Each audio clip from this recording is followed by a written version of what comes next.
10-15, और मेरा समाज कितना है 85% बहुजन समाज बड़ा है, सैकड़ों की संख्या में गांव में लोग निवास करते हैं। तो वे बंदूक तोप लेके आते, हमारे लोगों के पास भले ही नहीं है तो फावड़ा, कुल्हाड़ी, फरसा, तलवार, चाकू, छुरा, कच्छली, बिलक कुछ तो लेके बैठ जाते गेट पे, और पे आते 10-15 और जे होते 100-85, तो फिर लूट लेते।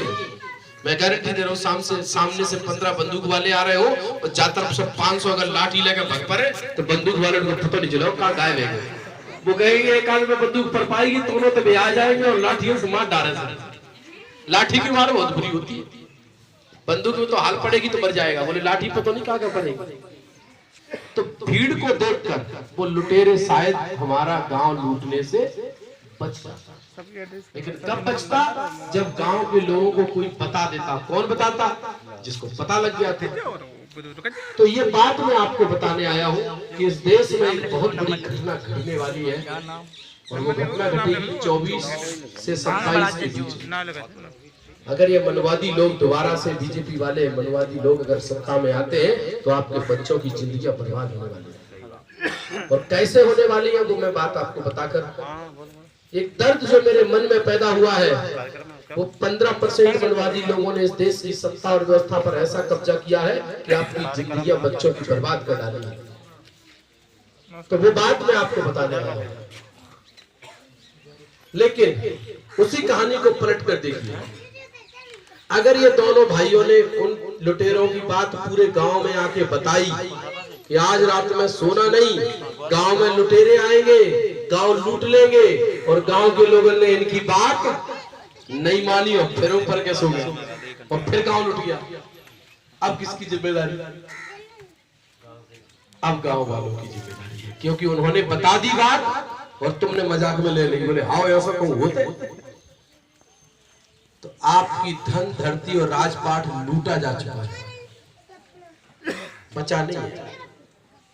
मैं अब आपको वो बात बताता हूँ कि क्यों मैंने ये फैसला किया कि मैं पूरी जिंदगी अपनी समाज में लगाऊंगा। तो वो लुटने वाली बात मुझे पता चल गई है कि मेरे इन बच्चों की 10 साल बाद जिंदगियां बर्बाद होने वाली हैं। तो बताइए फिर मुझे अपनी जिम्मेदारी निभानी पड़ेगी कि नहीं? गांव-गांव जाकर बताना पड़ेगा कि नहीं कि गांव लूटने वाला है? बताने के बाद आप नहीं मानोगे तो आपकी जिम्मेदारी, और बताने के बाद अगर आपने मान लिया तो गांव लूटने से बच जाएगा, इन बच्चों की जिंदगियां बच जाएगी। क्यों? क्योंकि तथागत बुद्ध ने, ये तथागत बुद्ध का जो फोटो लगाया, इन्होंने 5 बातें कही। पहली बात कही कि हम किसी की हत्या नहीं करें। दूसरी बात इन्होंने कही कि हम किसी की चोरी नहीं करें। दूसरी बात तथागत बुद्ध ने कही कि हम व्यभिचार नहीं करें, मतलब पराई स्त्री को गलत नजर से नहीं देखें। चौथी बात कही कि हम किसी की चुगली निंदा नहीं करें। तो चुगली निंदा हमारे लोग करते हैं ना, बाकी मोड़ी, बाकी मोड़ा, बाकी बहू, बाकी जिठानी, बाकी ऐसी बातें करने के लिए बुद्ध ने मना किया। और 5वीं बात कही जो इनके लिए लागू होती है कि हम किसी प्रकार का नशा नहीं करें, किसी भी प्रकार का नशा। ये बात बुद्ध ने कही। और जो ये 5 बातें मानता है उनके घर में खुशियां आती हैं, वो सुखी रहते हैं, वो संपन्न होते हैं।